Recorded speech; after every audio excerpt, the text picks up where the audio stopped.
Mucho gusto saludar esta tarde aquí en el estudio a Fernando Sotojay, director de Tu Hipoteca Fácil. Fernando, ¿cómo estás? Qué gusto verte. Bien, mi querido Ro. La última vez que hablamos todavía estaba Alejandro Murat al frente del Infonavit. Muchas cosas han pasado desde entonces. Primero preguntarte qué has visto con el nuevo relevo, ya ni tan nuevo, pero con lo que ha pasado en el Infonavit a propósito de los cambios. Híjole, pues seguimos con el tema del Infonavit, los créditos otorgados a las personas. Esta reforma, la de desindexación, pues es una cosa estrictamente, en mi opinión, estética, no es un tema de fondo. ¿Por qué? Porque al final del día la propia reforma constitucional establecía que los créditos otorgados en salarios mínimos dejaban de ser en salarios mínimos, aunque sigan denominados en salarios mínimos, la deuda no podía exceder el ajuste que tuviera la UMA. Entonces, pues ya la reforma fue un tema estético, un tema de estructura, y la parte de la protección del instituto en términos de que podía incrementarse, podría haber mayor inflación mayor incremento de los salarios que inflación, pues es también un tema que realmente no va a suceder, no vemos que suceda relativamente en corto plazo por el tema de la economía mexicana. Lo que el Infonavit tiene que hacer, y seguimos insistiendo, Rod, y tú has sido, como siempre te lo digo, un grandísimo apoyador en ese sentido, es reestructurar los 6 millones de créditos que están en salarios mínimos, llámales UMAS ahora, a pesos. Y no se va a descalzar al Infonavit, no se va a generar un agujero al Infonavit, si los rendimientos no van a ser tan grandes, pero además el Infonavit tiene una vocación, una obligación legal de hacerlo, y voy a ser muy puntual. El artículo 3º de la ley del Instituto establece que los créditos otorgados por el Infonavit tienen que ser baratos. No hay manera de que justifiquemos que los créditos otorgados por el Infonavit en los últimos, llamémosle, 15, 16 años son baratos. Ahora, ¿por qué? Y reiterar esto, lo hemos hablado en otras ocasiones, pero es importante para los que nos ven esta tarde, ¿por qué es negativo, digamos, para la formación de patrimonio de los que tienen un crédito denominado en UMAS ahora o salarios mínimos? Pues es negativo, Ro, porque son créditos a muy largo plazo. Y al ser a muy largo plazo, la amortización que tienes durante el año es muy pequeña. Entonces, lo que logras amortizar durante el año se ajusta, digamos, se te incrementa nuevamente al final del periodo con el ajuste que tiene ahora la UMA, antes el salario mínimo.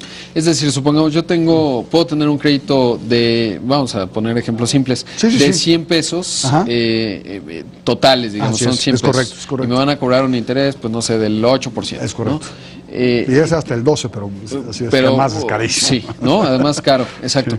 Pero, pues eso quiere decir que yo, digamos, en la primera mitad pagaría, si es a 10 años, para hacerlo simple, pagaría 12, ¿no? Es decir, estoy pagando 10 más el 20% de interés, ya lo puse caro, pero bueno. Y en cambio, cuando son denominados en UMAS, entonces se me va a ajustar cada vez. Es decir, son 100 pesos que se ajustan el primer año, pues 3% la inflación, y luego el segundo año otro 3%, etcétera, ¿no? Y si son pesos, no se ajustan. Si son pesos, lo que está pasando es que se está amortizando durante el año. La deuda que se tiene generada con el acreditado es fija, no se incrementa la deuda. Yo ya sé que voy a pagar un interés del 12%, exacto, que es el total del interés que yo voy a pagar sobre el monto del crédito. Y que vas a amortizar, que tú vas a tener una amortización preestablecida, clara, precisa, de qué es lo que te está costando el crédito, te va a costar el crédito. Te voy a dar un ejemplo muy sencillo. Hoy vengo de una plática con un grupo muy importante de asesores inmobiliarios, en que les presenté el ejercicio que utilizamos siempre, el tema del crédito Infonavit. Una persona contrató su crédito hace 5 años por 960,000 pesos, entre su cuenta de vivienda, pagos que ha hecho de sus aportaciones bimestrales, las aportaciones patronales y el saldo a su cuenta de vivienda.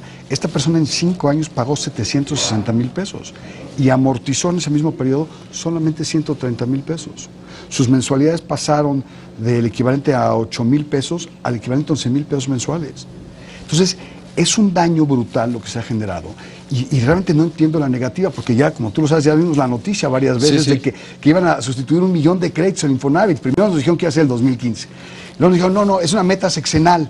Bueno, no han otorgado ni 500, no han sustituido ni 500 créditos. Ahora, los que ya se están otorgando, esos ya se otorgan en pesos. Que eso, bueno, lo platicamos en su momento. Lo platicamos porque todavía estábamos en esa, ¿no? Así es, hace un par de años. Estábamos todavía en ese proceso, se logró, es muy importante haberlo logrado, se sensibilizó en ese sentido, pero el tema es que son 6 millones de familias que no van a ser clases medias. Es muy difícil que esas personas sean clases medias, porque además de todo, súmale el tema del crédito, son personas que las casas que están habitando, el 52% de esas casas, y esto fue una cifra que en su momento un funcionario del Infonavit nos dio, valen menos de lo que valían originalmente. Además por la política de vivienda, ¿no? Sí, la política de vivienda. Pero preguntarte, Fer, además está otro ámbito y otro aspecto importante de este asunto, que es el tema de la vivienda como una entidad económica transversal que replica mucho en la economía. Así es. Ya vimos que, bueno, fracasaron, hubo un cambio en la política de vivienda que ya lo platicábamos, en ya vivienda vertical, de mejor calidad, con esquemas que hacen que no se deteriore esto que mencionábamos al final del segundo corte, que es viviendas que hoy valen menos de lo que originalmente, que es ridículo, porque no solo no se genera patrimonio, se depreda, ¿no? El que ya tenías. Ahora, ¿qué ha pasado? ¿Cómo vamos en esa otra materia? Porque he visto que ya se reestructuraron las viviendas, ya son mucho más pequeñas, las tres grandotas que entraron en crisis, y hoy estamos viendo un panorama un tanto distinto, pero saber tu opinión, ¿cómo lo ves? Pues mira, hay vivienderas muy serias que han tomado el lugar que dejaron ellos. Es más, no diría que lo han tomado, han desplazado, porque se han hecho cosas realmente muy interesantes, vivienderas locales. Hay una viviendera que a mí me encanta que se llama Vinte. O sea, Vinte está haciendo unas cosas realmente muy bien. Tú ves los proyectos, están muy bien hechos, están muy bien diseñados, están muy bien construidos, tiene una visión muy clara. Ahora, en el tema de la vivienda, la verticalidad de la vivienda y esta reordenación urbana que urge en las ciudades más importantes del país y principalmente en la Ciudad de México, en donde, para que te des una idea, del 2010 al 2015 se debieron de haber construido más de casi de 1.200.000 viviendas y se construyeron 177.000. O sea, hay un déficit de vivienda bien importante. ¿Y por qué lo hay? Porque el marco jurídico que permite utilizar el suelo intraurbano en forma óptima, es decir, generando vivienda vertical, generando vivienda que genere ese valor, que genere esa recomposición del tejido urbano, la composición del tejido social, que permita en un área, vamos a pensar, una manzana, piensa en la Colonia Doctores, una manzana, construir un edificio de 40 pisos, y tener el 60% del área de desplante libre, con jardines y con servicios, ese proceso está atorado en la Ciudad de México. ¿Por qué está atorado? Porque lo que veo en la Ciudad de México, por ejemplo, es mucha corrupción a nivel, no del gobierno, digamos ahora, podríamos decir estatal o local en cuanto a Miguel Ángel Mancera, sino las delegaciones. Cuando platico con constructores, no muy grandes, por ejemplo, en la calle donde yo vivo están construyendo muchos edificios y cada 3 días les ponen un sello, ¿no? Sí, evidentemente cuando averiguas un poco más, pues resulta que hay corrupción, ¿no? Les ponen el sello, la de protección civil, el permiso no sé cuál que les faltó, la toma del gas que todavía no existe, en fin, un tema fuerte de corrupción por un lado, pero por otro lado, más allá de esos temas que son importantes, también parecería que los precios son muy altos, ¿no? Es decir, este déficit de vivienda, pues el que aporta el Infonavit simplemente es inalcanzable, ¿no? Es un tema de oferta y demanda.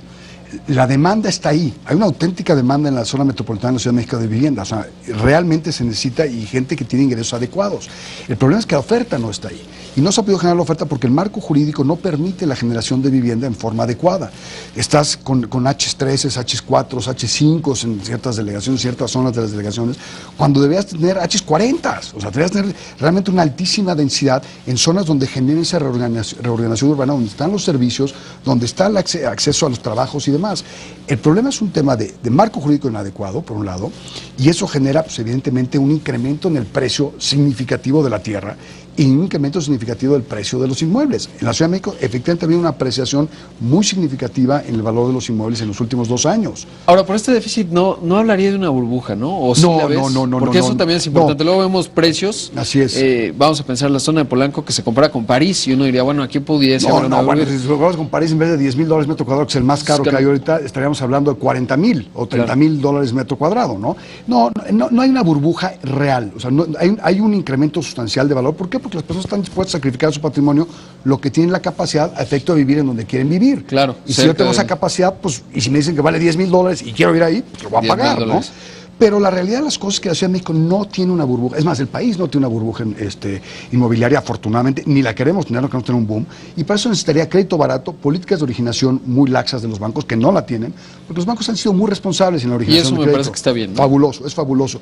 Y el ánimo de especular. Entonces, no veo esos 3 elementos en el mercado inmobiliario hoy en día, lo cual nos da una clara señal de que no hay una burbuja. Sí hay una apreciación muy significativa por la falta de oferta, pero de oferta, sí, oferta, porque la demanda está ahí, la demanda está generando. Fer, se nos acaba el tiempo, pero te agradezco mucho.